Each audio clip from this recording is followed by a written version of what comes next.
She was the Victorian writer, travel writer, and we have about 1,000 objects in this collection that are from her own private collection, which she formed with Petrie's help in order to make a teaching collection. She said, I'm not an Egyptologist, I'm not an archaeologist, but I want also my own bequest, my money, to go somewhere where I could have studied myself. And at that time, in 1892, the only university in England that gave awarded degrees to women was University College London. She knew she wanted Petrie to be the professor because he was the most energetic worker. She left this clause in her will that the first professor should not be older than 40.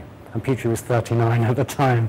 And her teaching collection was very much the kind of material that someone of middle-class means could afford at that time. There's nothing very spectacular, except for one piece, which I'll get out now from the display. This is an item for the cult of the king. This is to make sure that the king will receive offerings through this statue and the order will be maintained for eternity. So each king had these, but this is a very unusual moment in art history. Normally, the concept of beautiful in ancient Egypt, the word nepher, is about the ideal body at the ideal limit. So nepher also means the limit. This is one of the sculptures of the late 12th dynasty when King Amenemhat III had a particular method of rendering the face where instead of the even smile, the face is shown with some of the marks of age.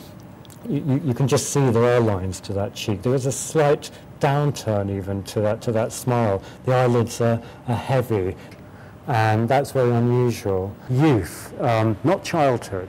When they show children, they tend to be kind of mini youths.